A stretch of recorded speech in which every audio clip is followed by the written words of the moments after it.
Bonjour Rudy, je reçois aujourd'hui Sylviane Agacinski pour son livre « Face à une guerre sainte ». Alors, c'est un essai formidable, je vous recommande d'écouter attentivement et je vais vous poser tout de suite la question. Sylviane, qu'est-ce que c'est que cette guerre sainte? D'où vient-elle et comment a-t-elle ressurgi aujourd'hui? C'est tout le propos de votre livre. Et ce qui est formidable, c'est que vous prenez l'histoire de cette guerre sainte sur le temps long, le temps de l'histoire.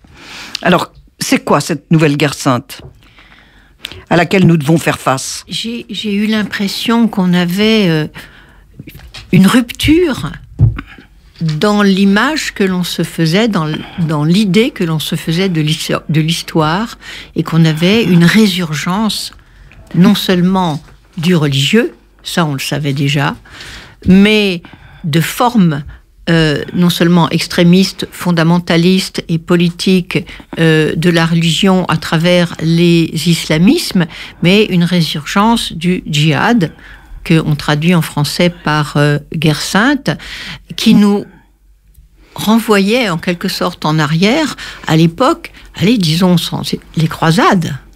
C'est-à-dire que le djihad dans le monde, on va revenir un petit peu là-dessus, bien sûr, désigne les Occidentaux, Européens, Américains, Israël, comme les croisés. Ils sont tous les croisés, et c'est à nouveau un peu comme une espèce de revanche de l'histoire qui viendrait à la suite, d'une part, puisque je fais beaucoup de retours en arrière pour comprendre ce qui nous arrive, d'une part, l'effondrement de l'Empire ottoman, et d'autre part, une revanche, en quelque sorte, le colonialisme aussi, et une sorte de revanche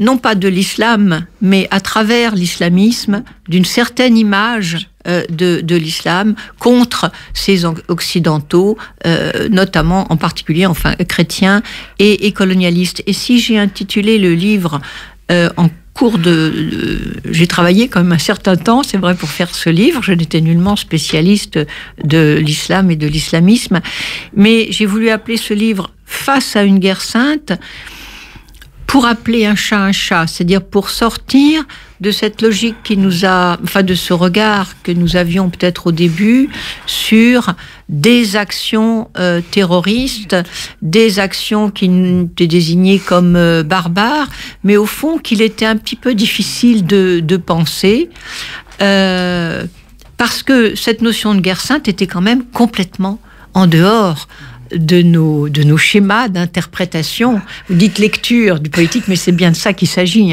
Interpréter Absolument. Ce qui se passe, lire l'événement à la lumière de ce qui se passe pour les individus, mais pour les peuples. Les lire et les nommer, surtout. Les lire et les nommer. Donc, en disant face à une guerre sainte, et évidemment, ça correspondait à une manière de nommer les choses, de nommer l'événement, et aussi de décrire, c'est ce que j'ai essayé de faire, les origines historiques de cette guerre sainte. C'est pourquoi je suis revenue à la fois sur le rapport entre le monothéisme originaire, le judaïsme, le christianisme et l'islam, en citant d'ailleurs Montesquieu qui disait le judaïsme est une mère qui a eu 2 filles qui l'ont couverte de plaies, d'une certaine façon. En tout cas, revenir vraiment... c'est une bonne définition. Oui, parce qu'il y a là, et ça m'a absolument fasciné, mais c'était pas inconnu, bien sûr, mais ce qui est fascinant, c'est justement cet emboîtement, ce dépassement qui n'est pas un dépassement d'une religion par l'autre. Le caractère extrêmement ancien du judaïsme qui fonde le monothéisme, absolument, et la loi de Dieu, venue de Dieu, et puis ensuite le christianisme qui naît au sein même de la communauté juive, et dans un premier temps on a vraiment un judéo-christianisme qui ne dure pas très longtemps, mais qui se concrétise et s'illustre, si je puis dire, par la conversion de Paul. J'ai des amis qui ne savent même pas ça. Vous voyez, oui, je parle quand même. Paul, qui est Saül, qui est Saul, qui est un docteur de la loi juive et qui, après sur le chemin de Damas, comment dire, est frappé par la vérité du Christ et se convertit. Et donc, on a la naissance d'une deuxième religion qui est vraiment la fille de la première, mais qui prétend la dépasser. Et en prétendant la dépasser, je vais essayer d'être courte quand même là, en prétendant la dépasser, comme dans l'Épître aux Galates, il n'y a plus ni juif ni grec, nous ne formons tous nous ne sommes qu'un en Jésus-Christ. En prétendant la dépasser, eh bien évidemment, c'est une remise en cause du peuple de Dieu, c'est-à-dire du peuple juif. Et ça a des conséquences évidemment immenses. Et ce que disent aujourd'hui certains des islamistes les plus radicaux, c'est que, y compris les tablighs dans les banlieues, y compris des gens qui ne sont pas des théologiens, ils disent, ben oui, il y a trois prophètes, il y a 3 grandes prophéties, il y a 3 grandes religions, mais elles se suivent, et c'est le dernier, c'est Mahomet, c'est Mohammed, qui est dans la vérité. Et tout le reste est dépassé. Donc je pense qu'il fallait revenir à cette description et à ces fondamentaux, et ensuite effectivement aussi à l'histoire de l'apparition alors totalement moderne d'islamisme depuis en gros les années 20, qui ne sont pas les islams traditionnels. Depuis les années 1920. Oui, absolument. Exactement.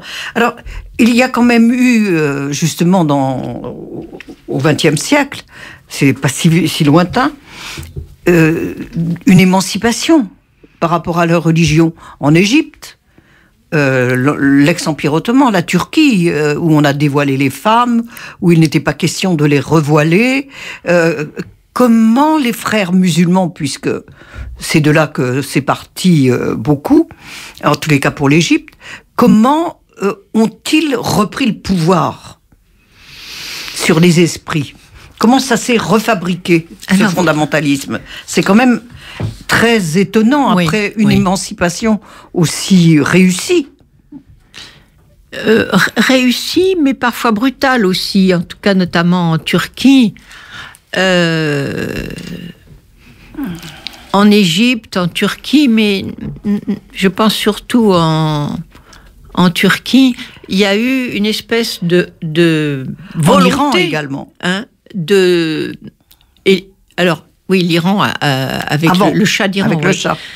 Et que tout à coup, enfin, on le voit chez Atatürk, il décide de changer complètement le comportement du peuple en disant vous n'avez plus le droit de porter le fez, vous devez porter le chapeau à l'occidental. Alors certes aussi, il dévoile les femmes qui étaient en train de vouloir se dévoiler parce qu'elles voulaient s'émanciper. D'ailleurs, il était marié à une femme qui avait fait des études en Europe aussi. Abdelkader. Et donc, Atatürk. Atatürk, oui. Pardon. En Égypte, on voit aussi le régime qui se laïcise.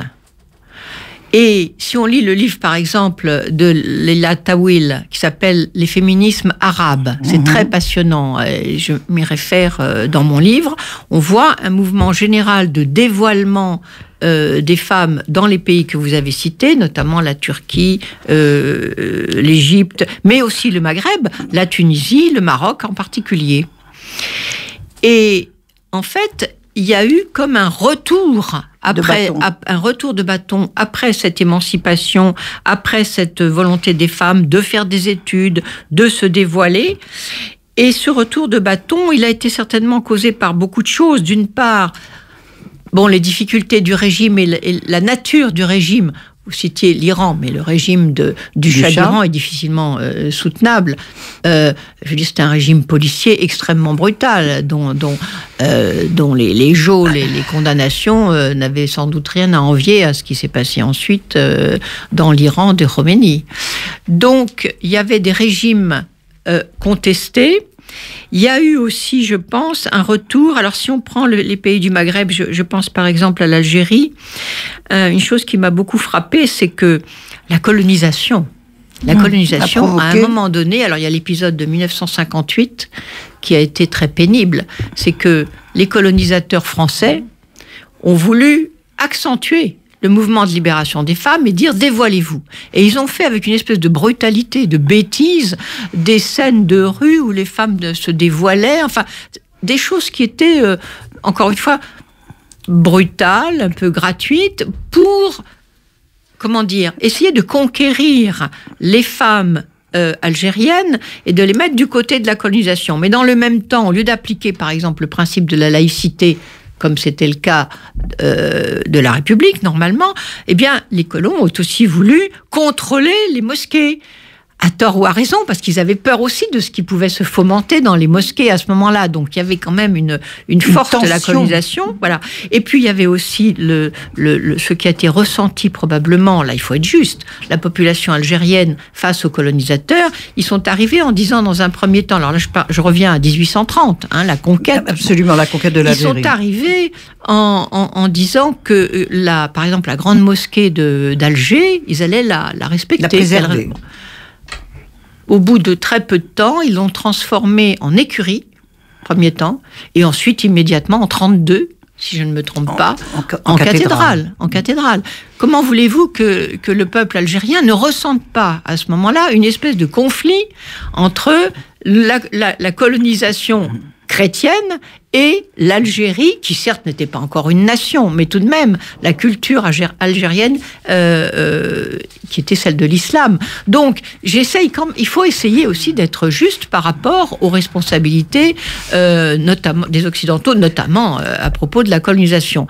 Mais ensuite, l'islamisme actuel des frères musulmans, voilà. Notamment en Égypte, la naissance de cette espèce de grande organisation qu'aujourd'hui est internationale, transnationale, avec une direction qui se trouve toujours au Caire, mais comment dire, qui laisse aussi une liberté politique selon les régions, parce que cet islamisme-là, dont l'un des grands théoriciens s'appelle Saïd Qutb, ça s'écrit tantôt Q-O-T-B, tantôt Q-U-T-B. C'est difficile à prononcer, mais je ne suis pas sûre de Balakot. Et d'ailleurs, pour ceux qui ont vu ce merveilleux film extraordinaire qui s'appelle La conspiration du Caire, il est cité dedans à un moment donné, ce code. C'est un théoricien très dur de l'islamisme politique, et qui vise d'une part à l'extension infinie de la communauté musulmane islamique, l'Oumma, et qui soutient, comment dire, la légitimité de la violence et surtout du djihad. La prise du pouvoir, soit par les urnes, soit par la force, soit par la terreur. Et donc, ce théoricien a beaucoup d'adeptes et c'est un maître à penser fondamental. Il est mort dans les prisons égyptiennes en 1966, pendu dans sa cellule, mais il était absolument redoutable et il continue d'être absolument redoutable. Après, donc, votre livre nous fait revisiter toutes les origines, les racines qui peuvent expliquer ce retour, en fait, des guerres, des croisades, mais à l'envers, dans l'autre sens. Comment a-t-on pu nier, ne pas comprendre ce qui se passait aussi longtemps, ou a-t-on refusé de voir ce qui se passait, et singulièrement chez nous ? Est-ce notre notion de l'universalisme ? Les véritables historiens, ce qui n'est pas mon cas, et les véritables islamologues l'ont quand même compris très tôt, assez tôt, oui, ceux qui ont suivi. Mais le pouvoir politique, non. Non, mais peut-être aussi était-il difficile de comprendre la nature du djihad, dont j'essaye d'expliquer aussi le plus simplement possible que, à côté de cette guerre sainte menée contre l'Occident, clairement, en gros, les Juifs, les chrétiens, les mécréants, donc les États-Unis, comme je le disais tout à l'heure, et l'Europe en particulier, oui. et Israël, qui est assimilé complètement à l'Occident, c'était plus difficile de comprendre la naissance de cet islamisme comme guerre interne à l'islam. Alors, on ne peut pas faire la comparaison exacte avec les protestants et les catholiques, ce serait anachronique. Mais en fait, ce qu'il faut bien comprendre, c'est qu'il y a une guerre terrible à l'intérieur de l'islam. Je rappelle au début du livre le nombre des victimes décédées par le terrorisme islamiste, et plus de 90% des musulmans. Bien sûr. Et ça... je n'avais pas, pour ma part, tout de suite compris exactement le dispositif géopolitique et religieux. C'est-à-dire que la racine de tout ça, à nouveau, pour revenir à l'histoire, c'est la division profonde, dès la mort de Mahomet, entre les chiites et les sunnites. Et aujourd'hui, cette division, elle est extrêmement violente. Je vous rappelle la position des salafistes, et notamment des salafistes par la voix de Ben Laden, par exemple, voilà. C'est la guerre totale au chiisme. La guerre totale au chiisme. Et du point de vue géopolitique, on a Mais la guerre totale aussi à ceux qu'ils appellent les mécréants. Et aux mécréants, bien entendu. Mais les pires des mécréants, c'est les renégats musulmans. Ce sont les pires. Et le dispositif géopolitique, c'est d'un côté toutes les forces, en quelque sorte, autour du sunnisme dominé par l'Arabie Saoudite et beaucoup, beaucoup d'argent, des pétrodollars. Et puis de l'autre côté, l'Iran chiite, avec la révolution de 79, la République islamique, Khomeini, et qui... Alors, vous voyez, ça nous ramène, par exemple, pour montrer aussi la puissance, il y a le djihad, il y a le terrorisme, il y a eu la guerre de l'Irak contre l'Iran. Pourquoi ? Parce après la révolution khoméniste en Iran, donc installation d'une république islamique extrêmement, radicale et totalitaire, et quasiment totalitaire, en tout cas... autoritaire, faut regarder, on y reviendra peut-être, la constitution de l'Iran, c'est une théocratie, c'est assez terrible. Et l'Irak fait la guerre à l'Iran, pourquoi ? Pour éviter le débordement du chiisme. Donc comprendre tout ça nous aide aussi à comprendre, même si ça ne va pas jusqu'à expliquer mais pourquoi en France ? Qui est en cause. Voilà. Alors, pourquoi en France ? Il y avait quand même eu beaucoup de signes d'alerte. Et la publication des Territoires perdus de la République, où vraiment c'était très très clairement, et vous y revenez. Comment peut-on en France en être arrivé là ? Comment l'expliquez-vous ? Alors, Parce que l'histoire, pour comprendre, c'est important, mais en France, pourquoi ? D'où ça vient ? Alors que la majorité des musulmans se tiennent tout à fait en dehors de tout cela. Mais leurs enfants, non. En tout cas, ils se tenaient en dehors de tout cela. Effectivement, nous avons été habitués à une politique d'intégration qui a marché pas toujours aussi bien qu'il faudrait ou qu'on aurait voulu, mais qui a marché grosso modo. Je cite l'exemple de ce premier professeur de médecine d'origine algérienne. On a dans tous les domaines, dans tous les métiers, ce qu'on appelle des gens issus de l'immigration. On ne devrait même plus dire ça. Je veux dire, dès qu'on est dans la deuxième génération, on est français ou on ne l'est pas. Et il n'y a pas, sinon, alors tout le monde en France est issu d'une immigration ou d'une autre. On a eu vraiment un processus d'intégration qui a progressé, qui a fonctionné et qui fonctionne encore. Mais en même temps, on a eu d'abord une influence de ces mouvements nés à l'étranger, dont je viens de parler, donc des frères musulmans, des salafistes, etc. Et pourquoi ? Parce que les pays islamiques, que ce soit l'Arabie Saoudite, l'Iran et quelques autres, ne veulent pas lâcher les populations de tradition musulmane ou de famille musulmane ou de culture musulmane, même qu'ils pratiquent ou qu'ils ne pratiquent pas, ils ne veulent pas les lâcher, ils veulent garder une influence sur ces populations qui sont au cœur de l'Europe et dans notre pays. C'est particulièrement flagrant pour la Turquie. La fameuse grande mosquée de Strasbourg, qui est tenue par un imam turc, eh bien, récitent les prêches du vendredi soir sont écrits en Turquie. En Turquie, absolument. C'est le ministère. Bon, et donc ils ne veulent pas lâcher ces populations et ils pratiquent un prosélytisme extrêmement actif, dont le prosélytisme auprès des femmes et pour le port du voile a eu aussi une importance considérable. Alors, malheureusement, le temps passe, Sylviana Gazinski. Votre livre est passionnant. Comment en est-on arrivé quand même en France à dénoncer l'islamophobie des Français ? C'est une notion, de toute façon, complètement grotesque. L'islamophobie. On se demande s'il n'y a pas un mélange de phobie, ça veut dire oui, rejeter, d'abord le terme. Mais oui, normalement d'ailleurs la phobie c'est une crainte complètement irrationnelle et quasiment pathologique. Donc bon, c'est pathologique. Mais je pense qu'il y a il y a une part de naïveté et il y a une part d'erreur politique. Et il y a une part d'erreur d'interprétation, par exemple, parmi les femmes ou parmi des gens de gauche qui ont pensé, par exemple, pour le voile, que dire à l'école non, pas de voile, ce qui était totalement légitime puisque c'est un signe politico-religieux et de prosélytisme, je l'explique très longuement sur dans la livre, naissance du foulard. Et notamment, oui, le foulard islamique a été lancé par les frères musulmans, mais en retrouvant une tradition très ancienne que j'appelle la culture du rideau, qu'on trouve dans la région indo-pakistanaise et qu'on trouve dans le passé, mais qui est solidaire. C'est ça qu'il est important de comprendre.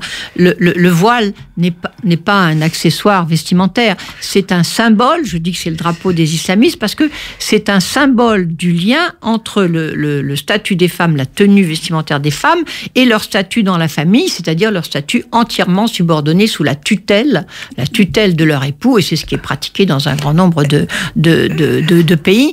Et donc c'est un signe non seulement de prosélytisme extrêmement voyant, mais c'est un signe politique et c'est un signe de la volonté de communautés islamistes aujourd'hui, y compris en France, de soumettre à nouveau les femmes, les musulmanes, à cette tutelle et à ce droit familial. Et moi, ce que je dis avec beaucoup d'autres féministes, on le sait, c'est que certes, il peut toujours y avoir des femmes qui acceptent de supporter une tutelle, mais que nos lois et nos principes sur l'égalité des femmes ne doivent pas laisser les musulmanes, au fond, doivent appliquer la loi. On doit appliquer la loi et l'égalité des hommes et des femmes à tout le monde dans ce pays. Et le fait d'être de telle ou telle religion ne doit pas enfreindre d'une manière cette égalité. Imaginez une religion qui tienne des propos racistes. On dirait, mais c'est pas possible, c'est contraire à la loi. Et on tient des propos ultra sexistes, et ça passerait parce que c'est une religion. Ça, c'est pas possible. Juste pour conclure, en réalité, tout le propos de votre livre, c'est d'expliquer et de répondre à la question, qui sommes-nous, nous les Français ?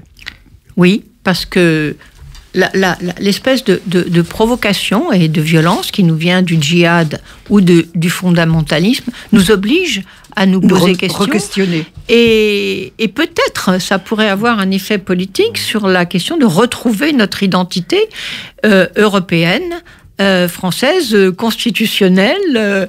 Quels sont véritablement nos principes? Est-ce qu'on y tient assez pour les défendre? Merci beaucoup, Sylviana Gazinski.